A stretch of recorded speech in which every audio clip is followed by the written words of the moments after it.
Well, hello there everybody, it's Diresh here from Gamefront, and I will be looking at Pax Nova here today. I was invited to have a look at their early access program by Iceberg Interactive, their publishers, and of course the developers at Grey Wolf Entertainment. I just want to start off by saying that they've done a fantastic job. Now, this is just going to be a brief overview of kind of what I've got to so far in the game. This is my first game playing it, so I'm going to load the game. I've just gone on the settings that it was, so I'm going to just test on Terran, which is just the basic human race. The story here is essentially that Earth has been ravaged by war. We have then, we as humans, have taken the initiative to go to a distant galaxy called Eos. We received a communication from them, or from Eos, so we've basically moved there to try and start up a new life and a new world. It's extremely interesting. The game itself kind of reminds me of a Civilization type of game, plus the space as well element, and I haven't really gone into space yet, so this is me just kind of starting off in the game. I've got to a stage where I'm fairly militarily okay. I made a mistake on the first city. I just kind of built, as you do. I didn't really kind of look at growth. I just started building buildings. My second and third cities, however, are a little bit better. But I'm just going to take you through a brief overview of my first save game, and then what we'll do is we'll start doing a let's play. So we'll do a few episodes here or there, maybe with a different race, because that'll be quite interesting to see what type of tech they have. As far as my first impressions are, the game is in a very good state, being early access. I know that they were going to release it a little bit at the end of 2018, but they've delayed that release, so you know what, all fair play to them. The developers, we need more time, we need to do this, want to polish this off. Fantastic. There's nothing wrong in giving a fairly decent polished game in early access. It's fine. There is a little bit more work to do. There's a little bit of bugs here and there. There's a few spelling mistakes, but that's fine. Those things that can be easily fixed within the program. We know the program lasts for a little while. And again, if you are part of this early access program, please feedback. Make videos. Feedback on the Steam forums. And things like that. So I'm just going to take you through the basic elements here. So what it is that you start off, you'll see this a bit more in the Let's Play series that we start off, in a couple of days or maybe next week or so. You will start off with a settler vehicle, and you can basically choose to settle anywhere you want. Now the settler vehicle can only move 2 spaces per turn. Then you have to end your turn. What you need to look for, good farming. So this was my first town. This is my first town here, first city. It was called Wright, and it's now level 3. You can see city growth has stagnated, and we'll get on the city in 9 turns. So what you want to do is you really want to place your city. Let me just put this up, and this. Sorry, there you go. By all these resources. So here is essentially that one there. Is all of your strategic resources. So we can see here there's Eremiokota. I'm going to totally butcher these names, by the way. So you can have those. Now I do have one a little bit down here. Here you go. Here's my extraction district where I can extract that resource. And you can see I've got 2 of those, and I've also got 2 of Etherium. So what I did when I started off with Wright is I made a farm, and then I made a industrial district, and then I made a residential district, only because when you look at the buildings, you see here that residential districts increase the city's base harmony growth. Now you can see here, prosperity indicates how prosperous the city is. Now food goes a long way. It does go a long way in doing that. Now a lot of people that I've seen, when they comment it, they start off with 2 food areas. Instead of industry, they start with 2 food areas, and then a military district if they're in a decent location. So here we've got a lot of flat land, so really, we can do quite well with it. If you're near mountains, this is where your industrial district will improve. If you're near a river, then your farming district will improve. So your irrigation system, I require a river. You know, I've got a hospital in there because I researched it. You know, I've got another farming district to try and help with my prosperity. I've got 2 residential districts because I wanted to try and extend my city. Now, something that I've noticed, if I place a residential district next to a residential district, I can't expand it anymore. I don't know if that's a bug, I don't know if that's a thing, just to stop you from expanding your city all across the map, because let's face it, that would be quite stupid. It's actually trying to encourage you to build new cities. So after you do that, you really kind of want to put farms down, because farms will help your prosperity. Now you can obviously build a research town as well, but if you're not really into the city building thing, you just want to go and explore, you can press this button here and it will manage the city for you. The AI will do it for you, so you can just have a general one, industry focused, science focused, or prosperity focused. Now, I probably may make a video just to try that out, or not even a video, just to try it out and to give some feedback to it to see what the AI does. But you can see here, I've got 4 towns. So if you look at this exclamation mark, you can see the planet info. It's more of an I, not an exclamation mark. No, it is an exclamation mark. So I have eliminated one faction here, and I think the Aeon cult have eliminated another. So you look at the cities controlled. I've got 4. The Koi Vey have got 4. The Aeon cult have got 5. The Lotus Brotherhood only have 1. Now, I'll kind of go through what I've done here. So I knew I made a mistake on the right. I just basically built far too quickly. I'm only using 2 out of 3 citizens there, which is annoying. Did I take something off? So as you see here, you have citizens. Now what you can do is you can build loads of buildings like what I had here and waste more or less all my credits at the start of the game. But in doing so, what you risk doing is just basically wasting your money basically. And you can only, if you have 3 citizens, you can only allocate them to 3 sectors. So for example, I've got 2 farming. My prosperity there, you can see, is a -10. I still get credits through, but I don't obviously want -10. And in doing so, when your prosperity is done, your citizen growth is stagnated. So farms are obviously the key to making sure that you're prosperous. Now, any tile here where it says 3, if you put a farm down, it'll be +2. Or generally speaking, your first one's +2. So you see here, I've settled on something that's 2. If I do it that way, that brings it up to 8. So 3, 3, 8, because I've got the 2 over here. Now, what I need is another one of my citizens to be utilised. Now I can put in industry. That brings up my credits to 34. It also increases my prosperity to 2. However, my prosperity and my harmony are now 0, 0. I can now put a residential in. That only gives me 1 extra credit. I can put the hospital in. That gives me 4 prosperity and only 1 credit, which means I get an extra citizen in 5 turns. I can then put it in my military district, which only gives me 2, but gives me an extra 1 credit. So what I want to do, I want to put it on the hospital that I've made, because it allows me to get another citizen within 5 turns, because my prosperity is just so high.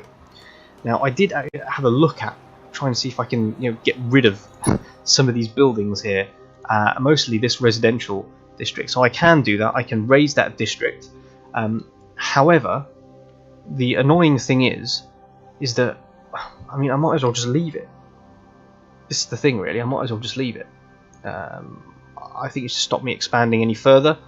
I could just get rid of it, but I'm just going to leave it for now. I've already expanded this tile to look at that area and that area. I could build another mining bit there, or another research lab there, but there's just no point at the moment because I only have 3 citizens.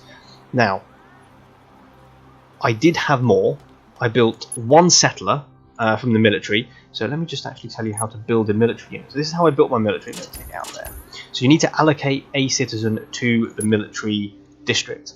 Then you can build your armor units and you can build your ground units here. Your armor units, when I built that, you can also build a scout, but you build a settler, but you need a citizen. So make sure you have a citizen that you can spare, and you're not gonna, totally ransack your city because you're just underpopulating your city, so it's not growing that much. The second city I built is actually a little bit better. You can see how I've got 5 citizens. My prosperity is 6. I've got harmony. I've not got that much credits in terms of my balance, but that's because I've gone for a little bit more farming. So I've got my farming there. I've got 13 food. There you go, 2 food. I've got brilliant industry. There I've got 5 industry, 4 food, 5 food there. I'm settled on 3 food. And then I have obviously my extraction district. So I'm going to leave this as it is. Now what I would do is here I will probably build a spaceport. There's no need to build anything else. Obviously if I get another citizen, I can go for a prosperity. I can't make one there because I need technology for titanium, so I'll make another extraction district there. But I probably will make a spaceport over here to try and get into space. This is probably one of my safest cities, as you can see on the map. I am right next to someone I'm at war at. You can click on them. I'm at war with the Vossi. And I'll take you through all the different screens later on. And then my third city, Richmondville. By the way, you can change the names, so don't think that you're you're stuck with some of these names, because you're not. I have 2 out of 3 citizens utilised. I have no credits at the moment, so what I am waiting on is to build something else. Now, obviously, I can build another extraction district to get Osium here. Now, I do have 2 very well placed farms. One obviously being a fort next to a river, the other one also being next to a river. Now I can put in irrigation systems. This will increase my food production. The robot farmers will also increase the food production. Now I haven't built one yet. Now I do want to build one very soon, only because I want to test out if that actually brings a citizen back to me, because they're robot farmers. So why do I need to man it? It could turn out to be a bit of a Battlestar Galactica thing. The Cylons, the robots take over. Now you will notice different cities, even though I don't have a residential district, are shaped slightly differently. This is because if you build next to mountains, you obviously cannot explore. You cannot build on the mountains. Mountains are obviously very good if you want to get your industrial production up, like I have over here, 5. I've also done mines, which increases that output by 1. So yeah, it's really up to you how you want to play the game, but my primary advice: start off with farms, get a good area next to rivers, because if you're next to rivers you can build your irrigation systems. Have it in this town because it's virtually brand new. I've only just set it up, and you can see the prosperity there is at 7, so we're doing really, really well. What I do need to do now is I just need to kind of build up my credits for that town. So I'm getting fairly decent output here out of the farm and the hospital. Because of my capital, obviously I'll probably get a little bit more. You do have expenses though. So for example, I've put in the city defense system, I've put in the university. I can put in loudspeakers if I wanted to increase defense when fighting. I can put in a military academy to increase the experience of my units when they come out of the military zone. I can also put in space wind generators, because your pollution levels have a massive impact in the game. So if I build something on a forest, so if you're on a forest, you'll see that the minus 0.3. So if you have minus 0.3, that reduces the pollution. You will have pollution in your society.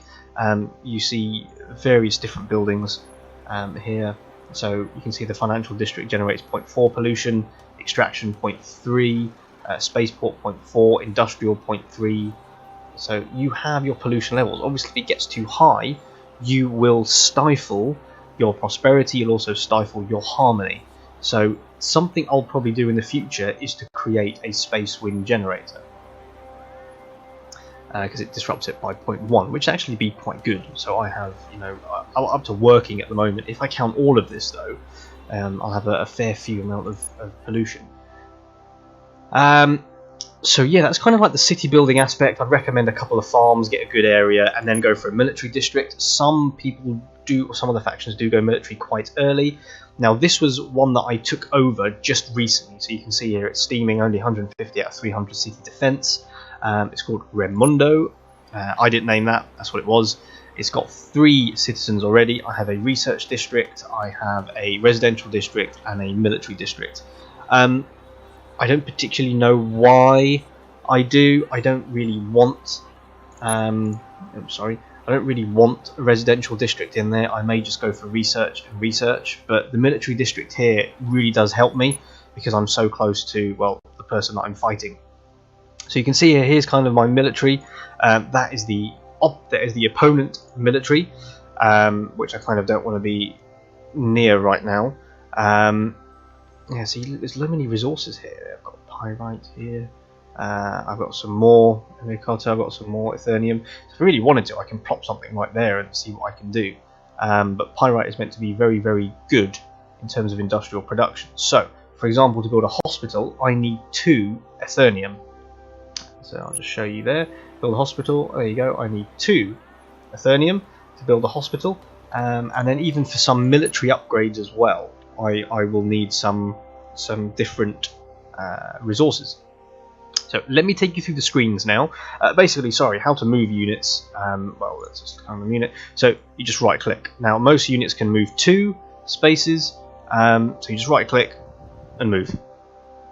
There you go. I'm actually going to move a little bit closer, so I get this light tank that my opponent, or the AI has. And then, of course, that's about it, really. In terms of that, well, let's have a look at space. So this is the space. That's the planet that I'm on at the moment. That's a 4. That shows me I've got 4 cities. I have not explored at all. You can see here I've not explored at all. So this is really all I have. That's the planet. You can see the galaxy view. I can go to Iosliturn. There's the rift over here. So we can take a look and we can warp across, but I need that spaceport first. So that's what I'm going to be building. Maybe in Orwell, maybe in Richmondville. But see, Richmondville has a lot of farm capacity space because it's basically I've built it around a river. So I would want to build a farm, you know, in that tile here. I'll build an extraction area, another farm here, another farm here. This will basically just be pure farms, and it will just help me grow and grow and grow and grow and grow. That can be an industrial area there because I've got the mountains, and yeah, if I needed to expand, I really could. But this is just going to be a money maker for me. It's not so much money maker at the moment, but I'm hoping that I can generate some income. I do have some decent income here, so that's good. I'm going to be obviously building a farm there, not a farm there, but I'm building a farm here. I can build an industrial area there because it's next to a mountain. I'll get some extra little bits of money. I may build a residential just to expand here and here. So that's kind of the city building aspect. Raimondo, I'm kind of stuck where I am, really. I don't really want to build anymore. If I can build there, then maybe, but that's on the sea, so I might just delete that and just build another research lab to try and get my research bonus up. So let's now have a look at the different faction screens. So here you have a faction overview. We are in Era 2. I will take you through to the research later on. We have a lot of might, a lot of knowledge. If you get 55 knowledge, we can win on a science victory. Now, I'm not really in the mid-game. I'm kind of sort of early mid-game at the moment. Military's still fairly basic. I'm only just near enough finished Era 1. I did skip to Era 2 just because I wanted to see the different research levels. I have 2 seals because I defeated the seal of the Ashanti Union. I need 60% of all seals in the galaxy, so that's only 7. If you think about it, I've got... How many factions do I have on this planet? Here, so 1, 2, 3. I need another 3 seals. And I will have 5 seals, so I've nearly completed it. The score victory, you can obviously just get a certain score and win. Diplomacy victory, I've got to sign an alliance with every faction, or even one that's left. I mean, technically, it's gone down from 11. You could defeat everybody and just sign an alliance with somebody else. Domination, or just defeat every faction in the galaxy. So those are the different things. Each faction has its own trait. So I'm a human, efficient in production. That's good. Leadership can be changed twice as fast. City defenders, which is good because I get to start off with plus 50 city defense. But I have demanding citizens. Doubles prosperity penalty of unemployment. So if I have a citizen unemployed like I do right now, I have a double penalty. So here are the leadership types. I've gone with a laissez-faire leadership type just because it increases prosperity by 1 per each 2 residential districts in that city.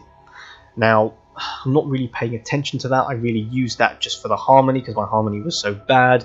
I can change my leadership, so you can change leadership style, go back to bureaucratic, which is just no effects whatsoever. I can go heavy-handed, and I can go technocratic, which is increased research production. So each of these has their own different nooks and crannies. you will pick up various points as you go through the game. So you'll pick up points for pragmatism, you'll pick up points for authority, you'll pick up points for liberty, in terms of decisions that you have to make. There are different scenarios that will come across that will allow you to gain points. So for example, you know, there'll be some, I don't know, some sort of protesters or whatever it is, and you can say let them be. Obviously that will add to your liberty point. Now with the humans anyway, when you test out the humans, really, you have edicts that are available. So in your various situations, you know, you will have tasks that questions that you need to answer. And one of the things that I did is I said that we should protect the rare flora, because, well, we should. I've delivered a speech on nature preservation, and this is activated, by the way. It's a single use, that's a passive, and that's a passive as well, so we gain +2 liberty.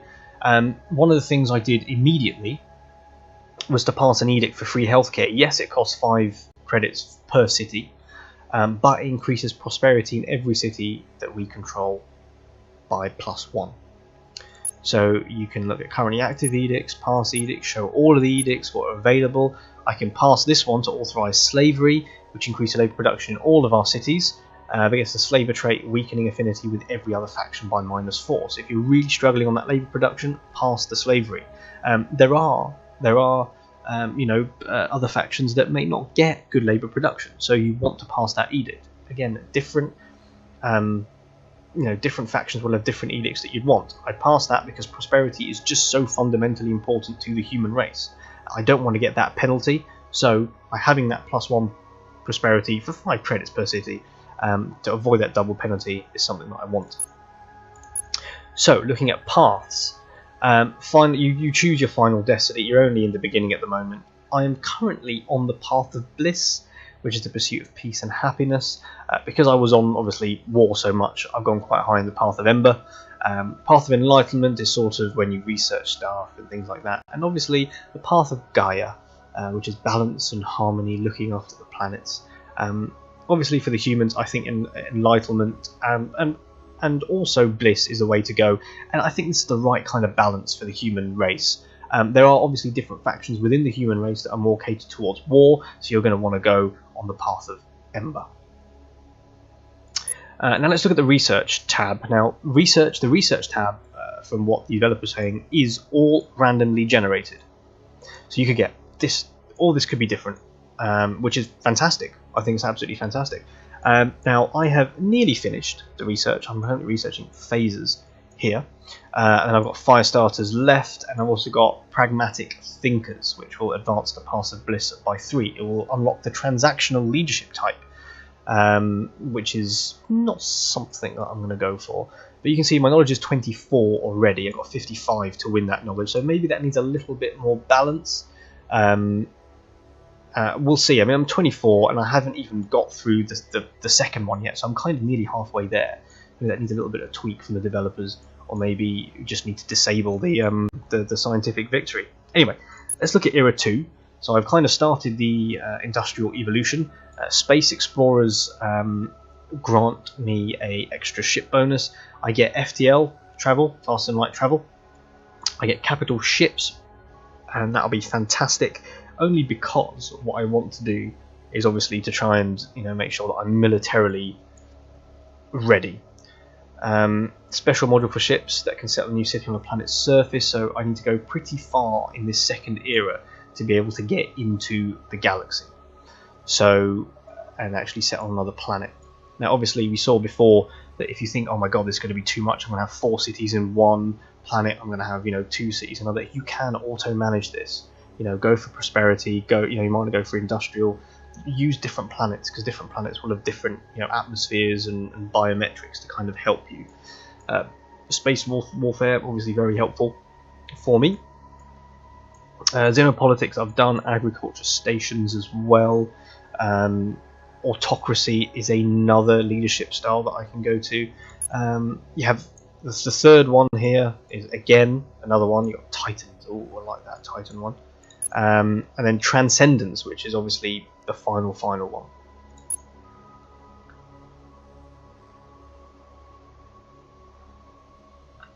So Kind of also looking at, oh sorry, there's the diplomacy one that I forgot about. So here my leadership is fairly laissez-faire.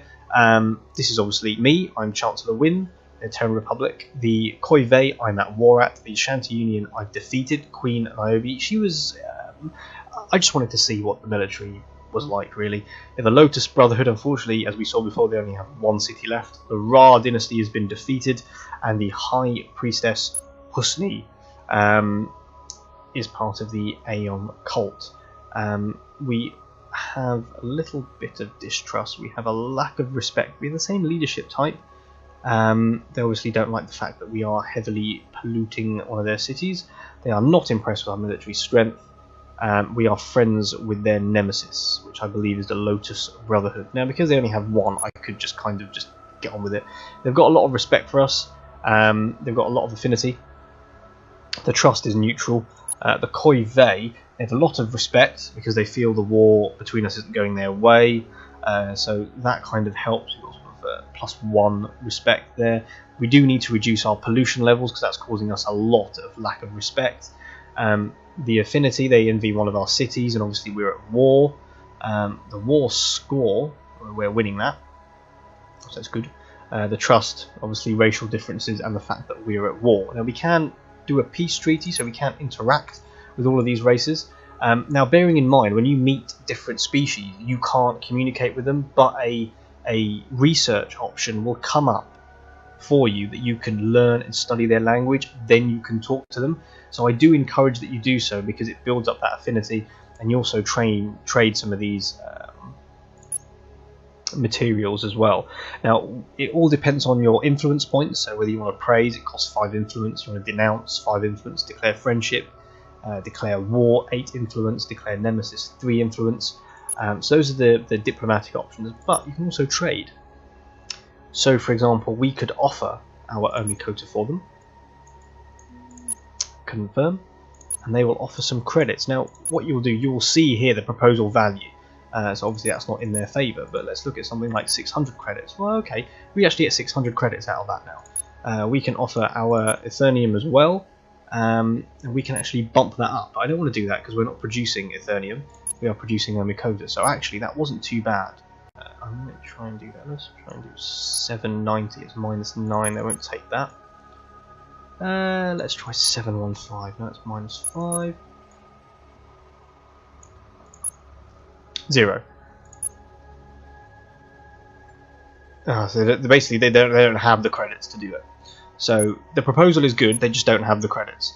But here you can see all the things you can offer. So peace treaty, non-aggression, alliance, research agreement, open borders, open embassies agreement. There you can do that with other human races, for example. You can offer cities, so you can trade cities. They only got 2 cities that are left. I can offer Right, for example. They offer Prado. They offer Contraeo. So I can actually change all of that. Let's offer Romaindo back. Well, that's a 0. Could do a swap. So you could look at swap. If it's strategically viable for you, have a think. And there you go. You can have a look at. There, look at that. These guys are super space people. Let's have a look. Space warfare, capital ships. I don't want phases. This is 23 FTL travel. Space warfare and FTL travel? No. So you can actually research, you can actually trade technologies with them, which is actually pretty good. And before I destroy them, I probably will look at taking some of these because it saves a lot of time to try and, you know, get those research up. So you look at some of the researches that we've got to do. You know, look at that. Space Explorers takes 7, FTL travel will take a little bit more, capital ships. So I will try and trade knowledge. Trading knowledge is so important when you do that. So for example, let's look at the Lotus Brotherhood. Let's see what trade they have. They've got Space Explorers and FTL travel. I will give them armored warfare. I will give them city loudspeakers, and I will give them industrial revolution. Let me take that one out. They could have xenopolitics. There you go. Industrial revolution. So I get 2, they offer 2. Nope. See, they've got a slight decline there in the spelling. Let me just offer that anyway. Screw it, they're our allies. So there you go. So you'll see now in our research tab that we have FTL travel, and now we've got space explorers. So what I can do is, if I wanted to, get spaceships, I get space warfare here, I can get capital ships too. So I can actually go back to the other, so let's say Koi Vale. Let's go Aeon actually, they've got to have something that we have, because they seem pretty advanced. Wow. Okay. So let's offer all of that apart from city defense systems. If they give us capital ships, what's hard metal? Unlocks the armor type heavy armor. Ooh.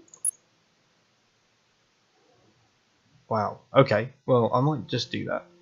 Avant-garde warfare. Nope. They offer phasers now. I'm researching phasers now. See, they've got 2 seals there as well, because they've taken the Ra dynasty. They've all got 4 cities. Wow. Okay. That is big. Space colonization is big. Capital ships, space constructors, space warfare. I might have to, if I offer them a little bit of ether. I have 34 ether here, so I can offer a hell of a lot more ether. Once again, I don't know what ether is. I've not really used it yet, so let me do 9 anyway. And they can offer me space warfare, space invaders. And they can also offer me hard metal as well. I will give them an extra ether. Now, bearing in mind, I haven't used ether yet, so I don't know. So I'm going to get all of these. And our knowledge is now 32. You can basically trade your way. It's an abstract matter that provides life and balance of all things. It can be used for various purposes, repairing ecosystems and building otherwise impossible buildings. Well, we are getting lots of ether per turn, but you can see here how that has just totally... I've just filled out my entire space area. I've also researched space warfare and hard metal now, which is brilliant. So yeah, we have a lot of things that you can do in that research tab. Now we've got a residential district. We can push this to expand. That's using the residential one. Sorry, I should take you through the unit design. So for your military, here you go. Look at this. So I've got a little bit more now, just because I've got all the research for the space. Look at the heavy tank. Now that costs 330 credits. It does also cost to maintain as well. So you can basically design this. So I can change out the shark shells and I can, let's say, replace them for destroyer rockets. I don't really want to, because the shark shells are pretty good. They're 55 damage. We can have an aether fertilizer, provide the grow forest ability if I really needed to. The scouting kit adds +1 bonus. I can create an outpost on a planet's surface, but it does consume a unit. You know, I've got all this different. I've got the ZI destroyer ship. I mean, I don't know what that is. High range radars. You know, this is the light ship. Let's look at the starbase builder. This is obviously for my starbase. What's that starbase builder? Possible starbase. Colonizer. I can also put a colonizer tab in there as well if I really wanted to. That actually adds only 20 credits to it. I'm not going to put anything else in. I don't need reinforced plates or ion missiles, so I'm going to confirm those changes. The colony ship. I don't know whether I should do that really, but okay. Let's look at the destroyer. That seems very similar to the colony ship. This is obviously the starbase builder, but it's also very similar. The capital ship. Obviously, we're still in you know, very, very early stages yet. These skins will be added, so don't get all, you know, weird on me now saying that everything's the same. But these are all different capital ships that we can have. At least you've got the light ship, which actually looks pretty cool. The capital ship here, see, that's about orbiting, going up to the planet's surface. So I just think as part of the this early access, they haven't fully updated this yet, so we can't have full-on space warfare yet. So what we kind of really want to look at doing is also going through some of the next screens as well, some of the cities, so you can see all your cities there. And here you can also choose to auto manage general, industry, science focused, prosperity focused. I tend to go for my first few cities to be obviously based on prosperity. You can see there Orwell is, well, kind of like my proper city really. That's the one that I made without all the mistakes, that I did it right. Obviously it's my first game, but you can there just see, look at the industry, the food outputs. Richmondville's obviously my second town. Raimondo I got from the opposition, so I may look to recalibrate that town by taking out maybe like a city or something like that. Now you can't, I don't know how you can change capital. I'm not really too sure if you can there, but I'm building a financial district here, only because it will increase prosperity, and I'm also counting on another citizen as well in Orwell, so I can build that. And kind of moving up now, rights in its own difficulties. I'm going to look to maybe get rid of a residential district. Yeah, I might do that. I'm a little bit low on money, so I kind of just want to leave it. I don't know how it'll impact the prosperity or the growth or anything like that. I mean, let's give it a go. Let's see what happens. I'm just going to, I've saved it anyway, so let's, raise that district. Once we actually get an increase in prosperity. I actually get an increase in balance. I didn't get 1. We definitely changed in prosperity. So yeah, okay. So maybe that is the key then. Just limit it. Then get or when it gets to a stage where you can see gain a new citizen in 4, that's fine. But when I get that in 4, I'll probably put them into the industrial area or stick them into research, for example. The next one here, Orwell, I'm 16 turns away then to get a spaceport. As you can see, we did before we made all those deals to get all the tech before that, so you saw me do that. I can obviously get all the city defense systems and things like that. That'll be fine, not a problem. Over here, I kind of want to focus on the extraction district. There's a lovely industrial district here, and there's another industrial district that I can use that's next to a mountain. There's another farm outpost that I can use here, another farm and another farm. So that will basically be this. It's just growing, growing, growing. I'm not going to use any research. What I might do, I might just build another farm. But obviously I need that money to keep coming in. At the moment, I don't have a lot of credits coming in. So what I might start doing is start selling some tech just for money. My military at the moment is quite strong. I've noticed that other teams, other players, other AI don't really build a lot of military. Now I'm just playing on the general standard normal difficulty. I probably need to rank that up to a hard or maybe a very hard. I haven't really looked at all the options, but I may need to go up on difficulty level.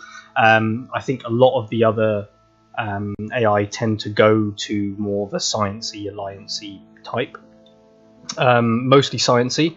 Whereas obviously you do see AI take on AIs, like the Aeon cult is obviously just rampaging through the area and unfortunately taking out one of our other human factions too. So they tend to go against each other, but I obviously have quite a nice military. So if you look at the whole diplomacy scene there, you can see that I do have a lot of might, whereas some other people won't. So we've friendship there. We weren't at war, obviously they declared war on us. The Ashanti Union, we declared war on them because I just wanted to look at the military and how that worked. But this is more just a general overview. You can see here your credits, your research production. Obviously the more research areas you have, the quicker it will be to do your research. Your influence, now you grow this per turn, so currently we're growing at 0.20 per turn. You gain that also by doing various actions as well. Now you use your influence to declare war, or praise another, or denounce another faction. Obviously your ether is something that you do. Now we've obviously got quite a lot of tech from the ether, and one of our cities is placed on an ether source. So one of the things that I was trying to do as well is build another one. So I will probably build another town here, or probably here instead, to gain access to that ether, because I've got industry there. I don't have any. I'm not going to build any farms, but there's a chance there for an extraction unit. So we'll see what happens as we play on. You have here the path of bliss. So we've gone through that, the path of enlightenment, the path of Gaia, and the path of Ember. You also got the year here, so we're in the year 2384, and there's just an open tutorial and a codex as well. You get news on the side, which is great. The end turn isn't exactly that bad or good as well. It's about 20 seconds for me, and I'm playing on sort of like high settings. Now they get an option here just to advance path. So here's one of these things, you get various milestones. So we are now at the path to enlightenment, we're going further. Now we could choose one of the following, so increase our unit's visibility for 30 turns, or to advance in a path of enlightenment by 4. Now obviously I'm going to choose this path here because I really don't need our visibility +1, not yet anyway, because I've got quite a good military, so if one comes under attack I will just pummel them. So yeah, you can see here that you can go through the different milestones. So we're coming up to the second part of Path to Ember, where I can increase all our units' max HP, increase the XP, give us the Moralized trait only for 60 turns, but I might take that one there for the XP. So yeah, I mean we're kind of struggling at the moment on the Path to Gaia. This would really be an option. I need to try and get one more. Not for the decreasing in all of our cities permanently, I can do that by the space winds, a space wind farm, but I'd like to increase the faction's harmony growth, that would be nice. So I mean there's a basic overview. Apologies if the video was a bit long. I will be starting a new game, being with a bit more of a warish race, or I'll actually have a look, because I've been actually quite warish here. I've just kind of started a war when I've only had one city and then built the second city afterwards. So we'll play as it goes. I'll have a look. I might choose a different race other than the humans, and we'll try and find something a little bit more interesting to play with, and we'll have a play style suited to that race, suited to that particular faction and character and leader. So we'll do a bit of a lore game, and yeah, so looking forward to it. But I hope you've enjoyed the video. I hope it's given you a very good overview of what Pax Nova is about. It's a fantastic game. Yes, there are a few bugs and little things to sort out yet. It's not the full game. We're only in the early access program, but please give it a go. It's currently on discount right now, so see how it goes. I urge you to give it a go. But thank you very much. It's been Diresh from Gayfront, signing out.